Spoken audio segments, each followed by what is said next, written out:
Alrighty, so I guess I'm gonna make a video again about USA Truck, and then a separate video about my day in CDL school. So I got some clarification on some stuff on USA Truck's massive changes that they had. I think January of 2020, so at the beginning of this year. So a little bit of background for anybody who this is the first video of mine they've watched. I'm planning on going to USA Truck. I'm in the process of getting my CDL. I'm in my last week of CDL school right now. I'm supposed to test in 2 days. Um, I started researching companies back in October, November, December, somewhere in that area. Well, I started researching them a long time before that, but I actually started making phone calls in the November December time frame, and USA Truck was the top of my list. And basically, I figured out where I wanted to go, and I called them and asked what I needed to do to get there. I worked my way backwards from where I wanted to be, and I contacted them back around December, early December or late November, and asked a bunch of questions. Let me Oh, I closed out of the notepad, so that's not going to work. Um, I found out about all these changes in January, and so I called a recruiter yesterday to get some clarification on changes, and then I got clarifications on the clarifications. Let me pull up Joan Wiley's email. She's a recruiter with USA Truck that I've asked questions to, and so I can tell you what I know changed. So let me get Notepad up here, and I guess I'll just have to type this out again. Oh, awesome. It's already set up. So that's the response. Um,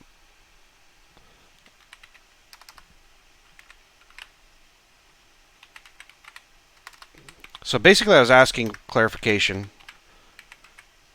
I guess I don't have to do cents per mile when it's already in cents format. I just do per mile. No automatic restriction if you get a manual truck. So that's basically what that email is clarifying. Why is the video capture? There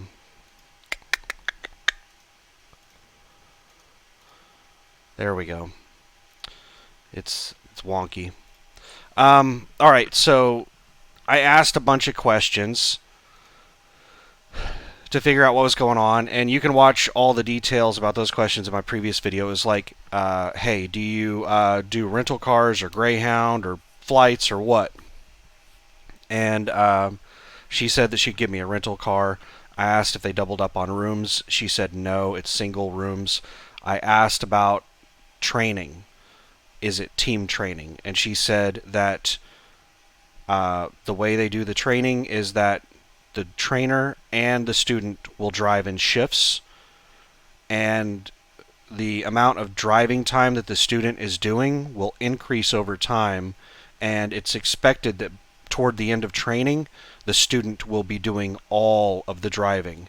At no time is the trainer allowed. It is against their company policy for the trainer to be in the sleeper berth while the student is driving. So if the trainer and student are going back on shifts, then it's not like you're in the sleeper berth while they're driving. You should both be in the front seats at all times.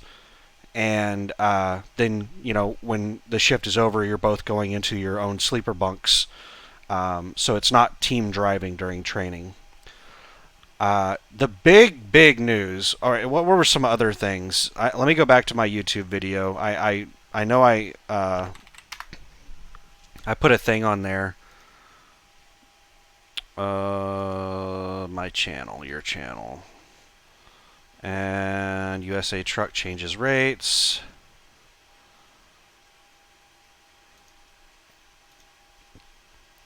And let me copy pasta from the description. This is in the description of my YouTube video I put up yesterday. So I asked about the rental car. It's rental car. Greyhound is probably a thing, but she told me that she could get me a rental car. She told me that it's single person to a room. They don't double up on rooms. No team driving. It's against their policy on that. Their training pay went up by a little bit.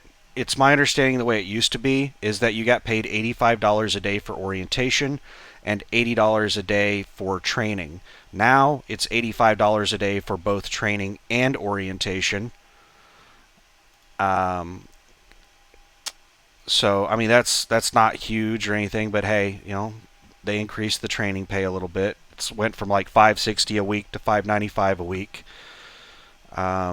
6 months to lease. I want to get into a lease as soon as possible, and I verified that it's still 6 months to get into the lease program. You need 6 months with them before you can lease. That hasn't changed. So their lease pay has gone up from 65% to 67%. The recruiter had no idea on that, but it clearly states on their website that the lease pay is new as of January 2020, and it's now 67%. It used to be 68% a while, I don't know how long ago, a year or two ago, a couple of years back. Then they dropped it to 65%. Now they bumped it back up to 67%. I think that they also changed the per mile pay because as lease you have the option of doing percentage or per mile. And the per mile pay is $1.08 per mile now. I think it used to be $1 or $1.05 per mile. So they increased that a little bit. Honestly, if you crunch the numbers on it, it doesn't make any sense to do the flat rate mile unless you're the type of person that just wants to run cheap freight lanes. Like if you just want to run down in the south on I-10 or I-40 and haul cheap freight, then you would want to do like the flat rate per mile. But here's the problem with that. You don't have control of your loads when you do the rate per mile. If you do the percentage, then you can get access to a load board and pick your own loads. But if you do the rate per mile, it is my understanding that you do not have the option of picking your own loads off of a load board, because there are some really cheap loads down there, like 80 cents a mile. So if they're paying you $1.08 a mile flat rate, they don't want you running down in the south pulling 80-cent a mile loads. So they won't let you have access to those. They're not going to give you access to the load board to do that kind of stuff. So if you're getting paid percentage, then hey, you want to do that, then so be it. Go do it. Go lose money. So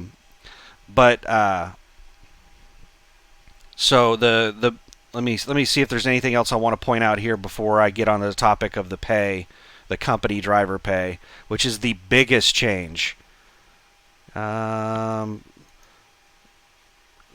a couple other things I mentioned in my previous video.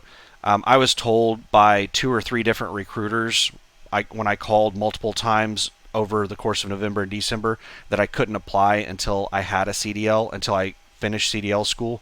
So when I was on the phone with Joan, I was like, awesome, this is all good stuff. I love it. I was really concerned with all the changes you made, but it looks like they're all good changes. As soon as I finish CDL school on Thursday, I will drop an application. She was like, why wait till Thursday? And I said, well, I was told I can't apply until after I have my CDL. And she said, no, you can apply now. So she sent me an email with an application link, and I applied. I don't know if that's a change or if I was just misinformed previously.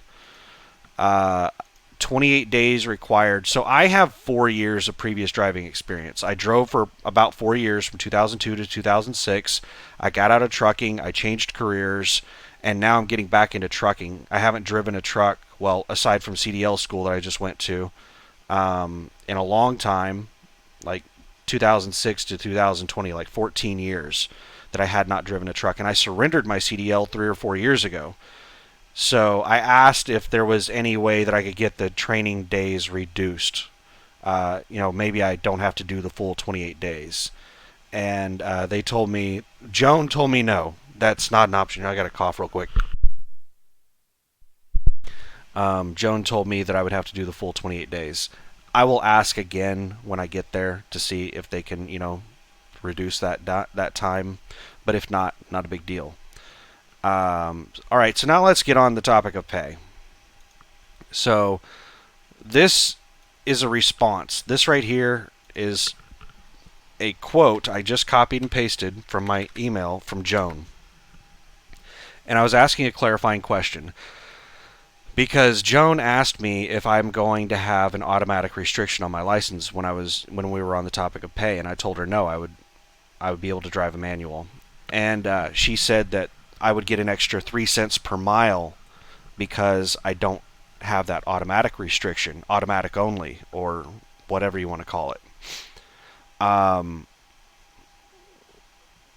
in her email, it says if you drive a manual truck. So even though I don't have the restriction, I think that I also have to drive a manual truck to get that extra 3 cents a mile. But that wasn't my clarifying question. My clarifying question was the 42 cents per mile base pay that she told me, did that include the 3 cents per mile? And she said no, it didn't. The 42 cents per mile is what a student makes as soon as they get out of training. Like a day one unexperienced or non-experienced driver. So as soon as you transition from student, you get your own truck for the first time. You do your 28 days of making $600 a week, doubled up with a trainer.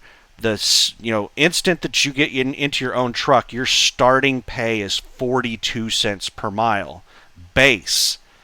And then there's up to 6 cents per mile additional in incentive or performance pay. And I'm not sure, I think there might be a penny of that has to do with fuel, miles per gallon, fuel efficiency. And I think the rest of it is all based on the number of miles you do in a week. If you go over 2,800, if you do 2,801 mile per week, then you'll get the full 5 or 6 cent bonus. I'm not sure if any of it is tied to fuel economy or if it's all just based on the number of miles you do in a week. And I think it starts at 2,000 miles. So you get as soon as you go over 2,000, you get 2,001 mile, you get a penny. And then it's I don't remember the exact scale, but eventually, once you get up to around 2,800 miles, you cross that threshold where you get the full thing. This is really good. So this puts USA Truck into a competitive pay area with other companies. This was one of my complaints with them. Their company driver pay sucked really bad, and they just boosted it by a lot. I had no intention of being a company driver. I still have no intention of being a company driver for a long term. I want to be a company driver for as short a period as possible, but I may be a company driver for 6 months. So this is huge news to me. It means that during that 6-month period, I'm going to be making a lot more money than I was expecting because they just severely increased their pay. This puts them, unless Prime and all the other, their competitors that they're competing with for student drivers or drivers with very little experience, all of those companies that they're competing with, this makes them competitive as far as pay goes. It puts them into the same pay bracket as all of those other companies. So pay should not be the determining factor on whether they choose USA Truck or Prime or whoever else. I don't know what all their pay bands are, but so this puts people, a brand new day one driver. Sorry, it just keep getting something in my throat. A brand new day one driver with USA Truck can make up to, let's just say 48 cents a mile if they're not in a manual, 51 cents a mile if they are in a manual. A day one driver, 51 cents a mile. Now, I did not double check to see if you're still getting the quarterly cent per mile bonus raises. For the first year, every 3 months or every quarter, last time I talked with them in November or December, you get a penny raise. So by the end of the year, you get an additional 4 cents. So if they're still doing that, then this 42 cents per mile goes up to 46 cents per mile by the end of year one. And then I think you get a raise every 6 months on year two. So at the end of your second year, you'd be at 48 cents a mile.